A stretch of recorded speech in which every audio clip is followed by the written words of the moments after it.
आज की वीडियो का दोस्तों टाइटल, कौन बनेगा मिस्टर ओलंपिया 2023। अब देखो, हार्डी शुपन जो है वो अभी करंट ट्रेनिंग मिस्टर ओलंपिया चल रहे हैं और फिलहाल हमने ये देखा कि आर्नोल्ड क्लासिक भी खत्म हो चुका है। आर्नोल्ड खत्म होने के बाद एक बहुत हद तक ना क्लैरिटी आ जाती है कि किस तरीके के बॉडी बिल्डर्स इंडस्ट्री में इस वक्त टॉप पे चल रहे हैं। बिकॉज आर्नोल्ड कोई अकेला शो नहीं है, इनफैक्ट इसके बाद तो पूरे साल भर के शोज की एक स्टार्टिंग सी हो जाती है। लेकिन जितने भी शोज है ना, बाकी सब छोटे शोज है, बहुत मुश्किल होता है कि कोई भी बॉडी बिल्डर उन शोज में से उठ करके आए और सीधा मिस्टर ओलंपिया को चैलेंज करने लग जाए। तो इसीलिए आर्नोल्ड क्लासिक जो इस बार का हमने देखा, बहुत ही तगड़ा कॉम्पिटिशन था, one of the best Arnold classic. सारे टॉप कंटेंडर इसके अंदर हमें देखने को मिले और सिर्फ इतना ही नहीं, सारे बॉडी बिल्डर्स अपनी लाइफ की बेस्ट शेप लेकर के आए थे। तो बहुत सारे ऐसे कंटेंडर्स हैं जो चैलेंज दे सकते हैं यहाँ पर current training mister Olympia Hardy शुपन को, मगर इनमें सबसे तगड़ी चुनौती कौन देने वाला है, ये आज हमें जानना है इस वीडियो में। यही दोस्तों आज का वीडियो का टॉपिक है। दोस्तों कैसे हैं आप सब, मेरा नाम है विरल, आप देख रहे हैं all about Olympia YouTube channel. आगे बढ़ते हैं और बात करते हैं आज इस टॉपिक के ऊपर। आज थोड़ा सा इसका खुलासा सा करते हैं। सबसे पहले हम बात करेंगे पिछले साल के ओलंपिया के रिजल्ट्स की। इसमें सबसे पहले हार्डी शुपन ने अपनी जीत कायम करी इस कंपटीशन के साथ में और ले गए अपना सबसे पहला सैंडो लाइफ का। तो यहाँ पर डेरिक लंसफोर्ड भी थे जो कि पहली बार ओपन कैटेगरी में खेलने के लिए उतरे और उन्होंने सेकंड प्लेस अचीव करा। उन्होंने भी सारे बॉडी बिल्डर्स को बीट करके दिखाया, कम वो भी नहीं थे। तीसरा प्लेस लगा निक वॉकर का, चौथा प्लेस इसके अंदर लगता है ब्रेंडन करी का, पांचवा नंबर आता है बिग रैमी ममदू एल्सबीए और छठे नंबर पे चले जाते हैं सैमसन दौदा। अब अमूमन हम लोग छठे नंबर तक की एथलीट्स की बात करते हैं क्योंकि हमें पता है यही वो एथलीट्स है जो कड़ी चुनौती दे पाएंगे टॉप एथलीट को, नंबर 1 एथलीट को। अब इस बार का जो आर्नोल्ड होता है, इसमें हम ये देखते हैं कि छठे नंबर प्लेसिंग के सैमसन दौदा ने सब एथलीट्स को हराते हुए आर्नोल्ड क्लासिक को जीता और बहुत ही एक डेंजरस एथलीट बन गए। तो एक बहुत स्ट्रॉन्ग कॉम्पिटिटर बैठते हैं भाई जो हार्डी शुपन को चैलेंज कर सकते हैं। इसके बाद अगर बात करें डेरिक लंसफोर्ड, देखो डेरिक तो वैसे ही सेकंड आकर के ओलंपिया में चल रहे हैं, तो वो बहुत बड़े नंबर 1 कंटेंडर होंगे इस बार के मिस्टर ओलंपिया में, जो हार्डी शुपन को कुछ टक्कर, क्या मतलब काफ़ी ज़्यादा टक्कर देंगे। निक वॉकर भी कोई अपने आप में कम नहीं है, लगातार बहुत अच्छा कंसिस्टेंट परफॉर्म करते हैं, टॉप कंटेंडर्स की लीग में बने हुए। चाहे ओलंपिया में टॉप 5 की बात कर लो, चाहे आर्नोल्ड में टॉप 2 की गिनती कर लो, वो हर जगह टॉप ही टॉप चलते हैं। इसके बाद अगर बात करता हूँ मैं ब्रेंडन करी की, बिकॉज ब्रेंडन करी इस बार आर्नोल्ड में नहीं दिखे पर ओलंपिया में तो भाई चौथा प्लेस लेकर के आ रहे हैं, तो वो भी कम नहीं है। लेकिन उनसे जजेस खुश उतने ज़्यादा नहीं है। जजेस ने पिछले साल के ही ओलंपिया में ये बात क्लियर करी थी 2022 में कि उनके लेग्स बड़े नहीं है, जब तक उनके लेग्स इस तरह छोटे रहेंगे वो एक इनकम्प्लीट बॉडी बिल्डर रहेंगे। मतलब अब जजेस क्लियर है अपने माइंड में कि हम इस एथलीट को इस तरीके से तो मिस्टर ओलंपिया दोबारा नहीं बनाने वाले। अगर बिग रैमी की बात करें तो रैमी उनकी चॉइस पर अभी चल नहीं रहे हैं, पर रैमी में वो दम ज़रूर है कि अगर वो श्रेडिड आ जाएं, थोड़े से और कंप्लीट हो जाएं, पहले की अपनी जो कुछ मसल्स कम होती जा रही हैं उनको थोड़ा सा भी अगर कंप्लीट कर लें, थोड़ा सा भी उनमें भरपाई कर ले, तो वो फिर से उस तरीके से उस टाइटल के एक बड़े दावेदार बन सकते हैं। मतलब बिग रैमी में कोई ऐसी बहुत बड़ी दिक्कतें अभी तक नहीं आई है। जैसे ब्रेंडन करी है, इनकम्प्लीट है तो इनकम्प्लीट है, बट रैमी फिर भी ओलंपिया के अंदर भी 5th प्लेस लेकर के आए, आर्नोल्ड में भी 4थी प्लेस लेकर के आए और लोग भी उनसे अभी बहुत सारी उम्मीदें लगाए बैठे हैं। तो हम उनको भी यहाँ पर एक बेस्ट कंटेंडर में रखेंगे कि भाई वो भी मिस्टर ओलंपिया बन सकते हैं। एंड्रयू जैक्ट की अगर बात करें तो एंड्रयू कहीं से कहीं तक इस लीग में नहीं थे, लेकिन इस बार के आर्नोल्ड में अगर वो आ गए थर्ड तो वो भी बड़े खतरनाक बॉडी बिल्डर है भाई, उन्होंने भी बिग रैमी को हरा दिया था। लेकिन एंड्रयू जैक्ट के साथ हम ये चीज़ देख सकते हैं कि उनकी जो बैक है बहुत इनकम्प्लीट है। बैक पोजेस की बात कर लो, बाइसेप्स की बात कर लो, बाइसेप्स स्मॉल है, बेसिकली उनको अपना फिल आउट करने की ज़रूरत है, अपना फ्रेम। तो एंड्रयू यहाँ पर कोई बहुत बड़े दावेदार नहीं है इस टाइटल को चैलेंज करने के लिए। उनसे ऊपर के बहुत वो तुर्रम कहाँ बैठे हुए सारे के सारे जितने भी मैंने अभी तक आपको नाम गिनवाए। हंटर लब्राडा नहीं, कोई मतलब नहीं है हंटर लब्राडा का, बिकॉज हंटर कोई भी एक उस एक फिजिक में, उस एक लुक में नहीं आ रहे जो जजेस अभी डिमांड कर रहे हैं एक मिस्टर ओलंपिया से, जो जजेस अभी एक्सपेक्ट कर रहे हैं। William Bonac no, a big no आएगा उनके लिए, बिकॉज उनमें कमियां तो आती ही जा रही हैं। आर्नोल्ड में भी अब वो अगर 7th आ रहे हैं तो सोच लो ओलंपिया में उनका क्या हाल होगा। पिछले साल के ओलंपिया में भी उनका बहुत खराब हाल था, 9th प्लेसिंग आ रही थी। और चांसेस ये है कि इस बार विलियम हमें नहीं दिखाई देंगे, वो अगले साल सीधा हमें आर्नोल्ड क्लासिक में ही दिखेंगे। हकीम विलियम्स की बात करूँ, one of the best athlete इस बार के आर्नोल्ड में मैं उनको बोलूँगा, लेकिन नहीं, एक बहुत ज़्यादा बड़ा फ्लॉ है उनकी फिजिक में और यहाँ पर फिजिक चाहिए अपने को फ्लॉलेस, फ्लॉ वाली नहीं। मेनली बैक खराब होने की वजह से और एक एस्थेटिकली प्लीजिंग बॉडी, एक शार्प बॉडी ना होने की वजह से वो इस लीग से भी बाहर हो जाते हैं कि एक टॉप कंटेंडर, एक मिस्टर ओलंपिया को चैलेंज कर पाएं। या चैलेंज बनना हर एक के बस की बात नहीं होती। माइकल क्रीजो की अगर यही बात करता हूँ, वो पिछले साल ओलंपिया में पहली बार आए थे और 12वां नंबर उन्होंने सिक्योर करा, तो वो तो बेसिकली नए एथलीट है, उनको तो अपनी मसल्स को ही मैच्योर करने के लिए एक टाइम चाहिए, तो वो उनका नाम भी यहाँ से हट जाता है। शॉन क्लैरिडा वो 212 में खेलेंगे इस बार जब ओलंपिया आएगा, ओपन में नहीं। तो अब कौन कौन चैलेंज कर सकता है यहाँ पर हार्डी शुपन को? यहाँ पर डेरेक हो गए, निक हो गए, बिग रैमी, ब्रैंडन करी और सैमसन दौदा। ये बहुत स्ट्रॉन्ग कंपेटिटर्स हैं इस बार के, बहुत बड़े नाम, बहुत खतरनाक बॉडी बिल्डर्स हैं। अब बात करते हैं कि क्या सब कैसे होगा और क्या सही में इस बार का एक हमें फिर से एक नया मिस्टर ओलंपिया देखने को मिल सकता है, क्योंकि अब साल भर साल मिस्टर ओलंपिया बदलते जा रहे हैं। 2017 गुजरा और उसके बाद से लगातार एक एक साल के लिए एक एक मिस्टर ओलंपिया बना, सिवाय बिग रैमी के जो 2 टाइम मिस्टर ओलंपिया है। अब मिस्टर ओलंपिया कौन बन सकता है इस साल, इसके लिए हमें ये समझना होगा कि जजेस आज के टाइम पे क्या सोच रहे हैं। देखो जितने भी अभी हम रिसेंटली कॉम्पिटिशन्स देख रहे हैं, चाहे ओलंपिया हो चाहे आर्नोल्ड हो, जजेस क्या कर रहे हैं आज के समय में कि ना एकदम से जैसे ही एक एथलीट स्टेज पर चढ़ता है तो वो लुक उन्होंने एक फिक्स कर लिया पहले से। अगर वो एथलीट उनके लुक में ढल जाता है ना, अगर वो उनके लुक में फिट हो जाता है, वहीं पर ही वो काफ़ी हद तक समझ जाते हैं, अपना माइंड क्लियर कर लेते हैं कि हमें हमारा चैंपियन मिल चुका है। और ये मैं क्यों कह रहा हूँ, बिकॉज अभी जजेस देने लग रहे हैं परफेक्ट स्कोरिंग सारे ही बॉडी बिल्डर्स को। अगर कोई फर्स्ट आने वाला बॉडी बिल्डर है और उसके साथ में एक सेकंड वाला बॉडी बिल्डर खड़ा है और थर्ड वाला भी, तो फर्स्ट वाला एथलीट सारे पोजेस जीतेगा बाकी के सभी एथलीट से। सेकंड वाला एथलीट उससे एक पोज जीत के नहीं दिखा सकता, थर्ड वाले की तो बात ही मत करो। इवन अगर उस बॉडी बिल्डर का कोई वीक पोज भी होगा ना, अब वो उसको भी जीतेगा। और जो सेकंड वाला सारे पोजेस जीत रहा है वो सारे ही पोजेस जीतेगा, और थर्ड वाला फोर्थ वाला उससे एक पोज नहीं जीत के दिखा सकता। यानी कि हर एक बॉडी बिल्डर को आज के टाइम में मिल रही है परफेक्ट स्कोरिंग।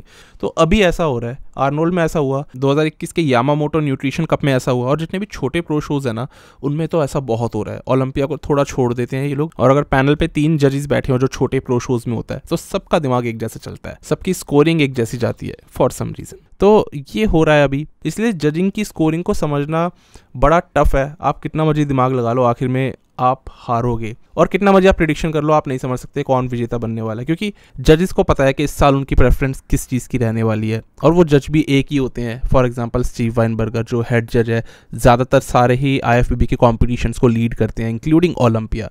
तो जो वो सोचते हैं वही बाकी के सारे पैनल पे बैठे हुए जजेस भी सोचते हैं। दुख की बात यह है कि जो कमेंटेटर्स बैठे होते हैं ना ऑन गोइंग शोज में, और जो इंटरव्यू भी ले रहे हैं बॉडी बिल्डर्स का बैक स्टेज, वो लोग भी इसी तरीके से सोच रहे हैं कि इस बॉडी बिल्डर ने उसको उस पोज में हराया होगा, इसने कल से आज में इतनी इंप्रूवमेंट करी है तो ये इस वजह से जीता होगा, जबकि ये हकीकत है ही नहीं। क्योंकि बॉडी बिल्डर की बॉडी तो बदल रही है, जजेस की प्लेसिंग प्री जजिंग और फाइनल्स के लिए एकदम फिक्स है, लॉक है, वो नहीं बदल रही। अब पॉइंट ये आता है वीडियो में कि इस बार हार्डी को कौन हराएगा। यार देखो हार्डी का जो लुक है ना, जजेस ने अभी वो प्रायोरिटी पे रखा हुआ है अपने लिए। उस लुक के आसपास भी अगर वो दोबारा से आते हैं, मेरा ऐसा मानना है कि हार्डी शुपन इस टाइटल को फिर से जीत जाएंगे, बिकॉज एक स्मॉल वेस्ट उनके पास अभी भी है, साइज उन्होंने थोड़ा सा इंप्रूव करा था 2021 से 22 तक, और कंडीशनिंग बहुत हार्ड ग्रेनी रॉक सॉलिड वाली है। और एग्जैक्टली यही स्टीव वाइनबर्गर ने हार्डी को बोला था पिछले साल। Well, you just said it. He came in a little bit bigger, as hard as a rock. Really, he looked amazing. There was no weakness in his physique, none. और पिछले साल के ओलंपिया में हार्डी ने actually में अपना 8 pounds वजन भी बढ़ाया था, लगभग 3 किलो के आसपास मसल्स उन्होंने इंक्रीज करी। तो हैनी ने कहा उस वजह से और अच्छा सेपरेशन उनकी फिजिक में आया।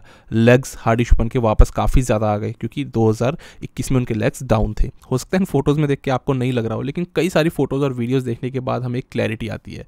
तो ये चीज़ एक्चुअली में इम्प्रूव करी है उन्होंने, साइज़ और मास ऐड करा है। और जजेस ने कहा था कि साइज वाइज तो तुम अच्छा बढ़ा लो, लेकिन कंडीशनिंग कॉम्प्रोमाइज़ नहीं होनी चाहिए। और इन्हीं सब चीज़ों की बदौलत हार्डी शुपन को यहाँ पर जीत दिलाई जजेस ने। और इसके बाद अगर हार्डी शुपन को ये एक आध पोज हार भी जाते हैं बिग रैमी से या मान लो निक वॉकर से, तो फिर वो हारे माने नहीं जाएंगे। तो फिर अगर जजेस को पूरी हार्डी की ये फिजिक अच्छे से समझ में आ गई, तो इनको हराएगा कौन? इनको वो इंसान हराएगा जो जजेस की इन डिमांड्स को पूरा कर दे।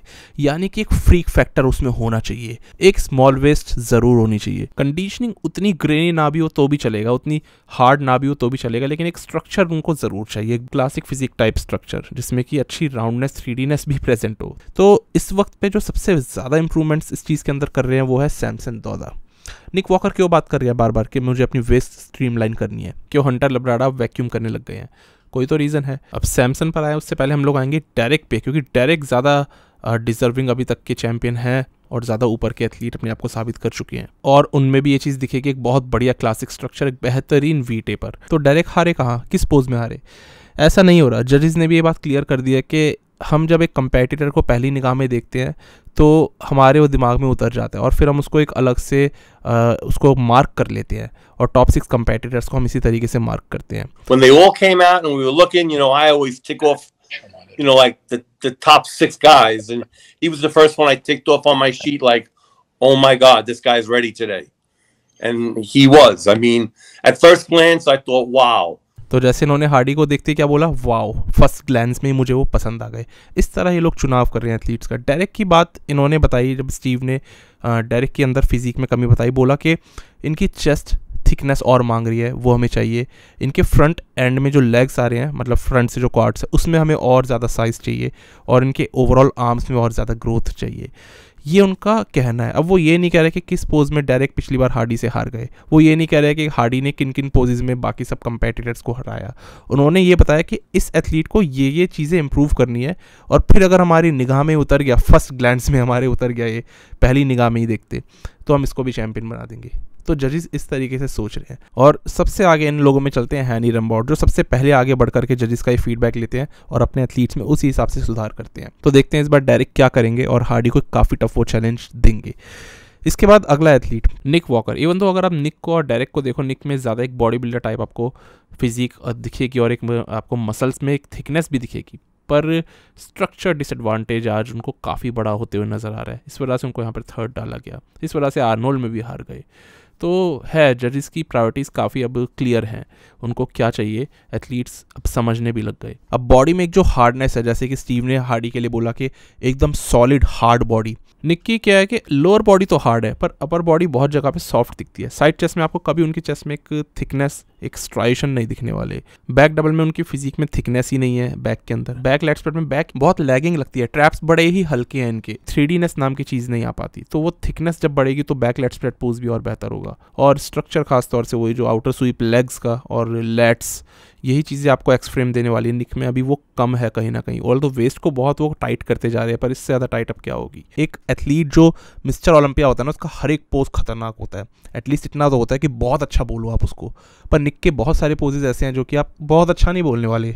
फ्रंट लेग स्प्रेड को नहीं बोल सकते, इनफैक्ट लाइनअप का one of the weakest pose है। तो इन सब कमियों की वजह से चांसेस बहुत कम है कि वो हार्डी शुपन को हरा पाए, पर चांसेस इस चीज़ के बहुत है कि वो एक अच्छे चैलेंजर बन पाए हार्डी शुपन के खिलाफ। इसके बाद अगला नाम आता है बिग रैमी का। दोस्तों, वीडियो में आगे बढ़ने से पहले एक बहुत ही इंपॉर्टेंट चीज़ के बारे में आपको बताना चाहता हूँ। एक सेल जो आ चुकी है मसल ब्लेज की ओर से। दोस्तों, अभी आ चुकी है मसल ब्लेज की ओर से एक ग्रेट परफॉर्मेंस सेल, जो है 21 तारीख से लेकर 25 तारीख तक चलने वाली, और इसके अंदर आपको लगभग मिलेगा 48% यानी 48% तक का मैक्सिमम डिस्काउंट। और मैंने तो अपने सारे के सारे प्रोडक्ट्स मंगवा ही लिए हैं, और करंटली मैं जो भी प्रोडक्ट्स यूज कर रहा हूँ उसमें मैंने सारे ही आपके सामने रख दिए हैं। इस वक्त मैं यूज कर रहा हूँ वे आइसोलेट बायोजाइम, जो मैं हमेशा ही आइसो 0 वाला आपको प्रोटीन रिकमेंड करता हूँ, जो लैक्टोज इंटॉलरेंट है उन लोगों के लिए। और ये मेरा मैंगो फ्लेवर, एक मेरा दूसरा यहाँ पे चॉकलेट फ्लेवर, वैसे आइसक्रीम फ्लेवर है ये। तो ये 2 हो गए, और बाकी मल्टीवाइटामिन ये मैंने इससे मंगवाए अपने लिए, और ये बहुत ज़रूरी चीज़ है मल्टीवाइटामिन लेना। इसके साथ यहाँ पे प्रोटीन बार, ये थोड़ा टेस्ट के लिए ज़्यादा समझ लो, वैसे प्रोटीन तो होता ही है 10 ग्राम, लेकिन इसके साथ साथ आपको टेस्ट मिल जाता है, और काफ़ी सही रहता है एक्चुअली में प्रोटीन बार। अगर आप कहीं बाहर ट्रैवल कर रहे हो और आपको एक मील मिस ना करना हो, एक भी मील आपको मिस ना करना हो, तो प्रोटीन बार आप ले लो, और ओवरऑल आपकी प्रोटीन की रिक्वायरमेंट उससे पूरी हो जाएगी। इसके अलावा बाकी मेरे हाई प्रोटीन म्यूसली जो है, जो मैं सुबह सुबह लेता हूँ उठते के साथ में, क्योंकि बहुत अच्छी फुलनेस देती है और टेस्ट बहुत अच्छा है इसका, इस वजह से मैं लेता हूँ। प्रोटीन इसमें 18 ग्राम मिल जाता है, तो सही में हाई प्रोटीन है। तो ये सारा मेरा स्टैक था जो मैंने मसल ब्लेज से इस बार मंगवाया, और वैसे मैं आमतौर पे यही स्टैक मंगवाता हूँ। फर्क ये है कि इस बार मेरे को अच्छा खासा डिस्काउंट मिल गया सेल में, तो आप लोग भी जाओ और अपने लिए स्टैक ऑर्डर करो और भर भर के डिस्काउंट पाओ। दोस्तों, अब वीडियो आगे कंटिन्यू करते हैं। बिग रैमी कुछ अलग ही किस्म से चल रहे हैं, ज़्यादा करके तो उनमें एक डिक्रीमेंट आ रहा है लगातार, और इस बार के आर्नोल्ड में हमने देखा कि कंडीशनिंग अच्छी थी उनकी बॉडी में। पर रैमी के साथ में क्या दिक्कतें आ रही हैं अभी, उनकी अपर बॉडी ना श्रिंक कर रही है, उनकी चेस्ट फ्लैट हो रही है, उनके लैट्स, उनके आर्म्स, इस वजह से ना ये सब चीज़ें छोटे हो जाने की वजह से उनकी वेस्ट अब बड़ी लगने लग गई है, और लोअर बॉडी बहुत ही ज़्यादा बड़ी है, तो बैलेंस खोते जा रहे हैं वो भी। अब अगर आप इस वाले एंगल से देखो, आपको दिखेगा ना कि लोअर बॉडी तो फुली डेवलप्ड है, राउंड है, 3D है, पर अपर बॉडी आपको ना 3D नहीं दिखने वाली, आपको फ्लैट दिखने वाली है। तो वो मसल लॉस काफ़ी हो रहा है इनकी फिजिक में, तो फिजिक कंडीशन ला रहे हैं। इस बार आर्नोल्ड में वो फिजिक थोड़ी ज़्यादा शार्प थी, ड्राई थी, अब पता नहीं ओलंपिया में कहीं फिर से एकदम ऑफ ना आ जाए। तो रैमी कंसिस्टेंसी के लिए भी एकदम जाने नहीं जाते। सेकेंडली डिक्रीमेंट आ रहा है मसल साइज के अंदर, और कुछ एरियाज में मसल्स ज़्यादा ही डेवलप कर रखी है उन्होंने। जजेस को ये डिसबैलेंस पसंद नहीं आ रहा, तो जजेस को आज उनकी फिजिक भी इसलिए अब कमियों से भरी हुई लग रही है, इवन तो वो 2 टाइम मिस्टर ओलंपिया रह चुके हैं। देखो यहाँ पर एक कंपैरिजन के तौर पे रैमी की 2018 का साइड चेस्ट पोज और रैमी का अभी आर्नोल्ड क्लासिक का साइड चेस्ट पोज, इसमें आपको चेस्ट के अंदर कितना उनका मास लूज हुआ है ये दिख जाएगा। इनके आर्म्स भी बहुत लूज हुए हैं और इसी तरीके से इनके लैट्स भी बहुत छोटे हो गए हैं अब। इस वजह से ना वही मैं कह रहा था कि वेस्ट बड़ी दिख रही है, इवन दो वेस्ट साइज उतना ही है। इन्हीं सब खामियों की वजह से वो अभी एक चैलेंजर बन के रह जाते हैं। बाकी रैमी फैंस अभी भी बहुत हार्डकोर फैंस हैं, क्योंकि बिलीव करते हैं कि वो जीत जाएंगे इस बार भी मिस्टर ओलंपिया को। देखते हैं क्या होता है। जैसे कि मैंने बताया कि कुछ अजीब सा ही इनके साथ में अभी सीन चल रहा है। चलो अब हम आते हैं सैमसन दौदा पे। सैमसन ने आर्नोल्ड क्लासिक जीत लिया यार, और ये बहुत बड़ी बात होती है। आर्नोल्ड क्लासिक का चैलेंजर सबसे बड़ा चैलेंजर हो जाता है। फिलहाल सैमसन ऐसी फिजिक कैरी कर रहे हैं जो जजेस के लिए काफ़ी परफेक्ट है। एक बड़े लेग्स, एक अच्छी वी टेपर, हालांकि उनकी बैक अभी और बहुत वाइड हो सकती है जब वो बैक डबल करते हैं, बैक लेट स्प्रेड करते हैं, पर एक क्लासिक फिजिक बॉडी है उनकी with 3D round muscle Bally's. तो थोड़े से और इंप्रूवमेंट्स और मुझे लगता है सैमसन दौदा जजेस की एक नंबर 1 प्रेफरेंस बन सकते हैं इस साल। तो क्वेश्चन एक बार फिर से यही उठता है कि कौन हार्डी शुपन को इस साल हरा सकता है। मेरे हिसाब से सबसे बड़े दावेदार इस बार होंगे सैमसन दौदा। इसका रीज़न मैं आपके सामने रखता हूँ। बहुत ज़्यादा अगर आप दूसरे एथलीट से सैमसन को कंपेयर करो तो आपको ये दिखेगा कि इनका प्रोग्रेस रेट इस वक्त पे सबसे हाई चल रहा है। निक वॉकर ऑलमोस्ट सेम दिखे, बल्कि थोड़े से डाउन साइज, तो प्रोग्रेस रेट उनका जजेस के मतलब का तो हुआ नहीं। एंड्रयू जैक्ट को इंप्रूवमेंट नहीं कर रहे अपनी फिजिक में apart from conditioning. Big ramie decrement करने में अभी ज़्यादा उनका वो है, एक करियर उस तरफ पे जा रहा है। इसके बाद अगर बात करता हूँ मैं ब्रैंडन करी की, करी भी नहीं समझ पा रहे कि उनको एग्जैक्टली करना क्या है। ना उनके लेग्स इंप्रूव होने वाले और ना उनकी बॉडी की कंडीशनिंग, वो हो ही नहीं सकता है, वो इम्पॉसिबल है। वो यहाँ पर एक नाम बहुत बड़ा लेकिन आता है, वो आता है डेरेक लंसफोर्ड का। डेरेक में है अभी रूम इंप्रूव करने का भी, और उनका इंप्रूवमेंट रेट भी अच्छा रहता है, पर सैमसन का ये रेट सबसे हाई चल रहा है इस वक्त पे। अब एक्चुअल जो क्वेश्चन है ना दोस्तों, वो ये नहीं है कि किसका रेट ऑफ ग्रोथ सबसे हाई है। क्वेश्चन ये है कि जो जजेस मांग रहे हैं कि आप उस डायरेक्शन में प्रोग्रेस कर रहे हो। सैमसन दौदा के पास में वो चीज़ें हैं जो एग्जैक्टली आज जजेस देखना चाहते हैं, है ना। एक क्लासिक फिजिक, स्मॉल वेस्ट वाली और अच्छी 3D राउंड मसल बैलीज।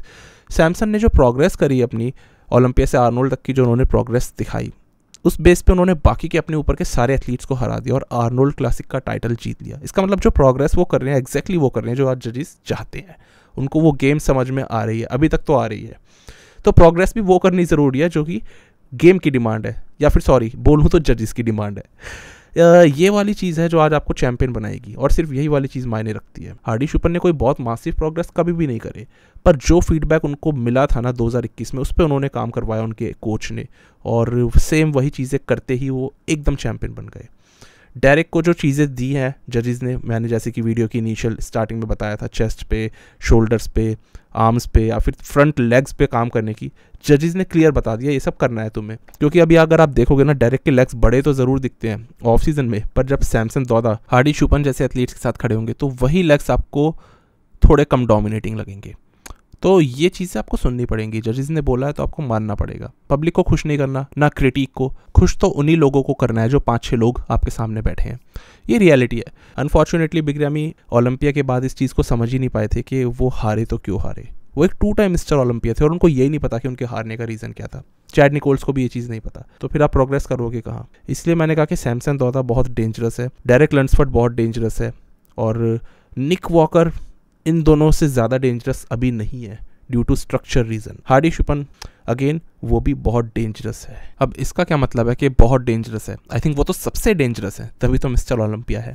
लेकिन एक्चुअली में मेरी इस लाइन का कुछ मीनिंग है। देखो बात क्या है ना, 2017 के बाद से कोई भी मिस्टर ओलंपिया जो बना है वो इतना खतरनाक बना ही नहीं कि मल्टीपल टाइम चैंपियन रह चुका हो। 1-2 साल रहता है उसके बाद में हार जाता है। ज़्यादातर एथलीट्स 1-1 साल बन के हारे ही हैं।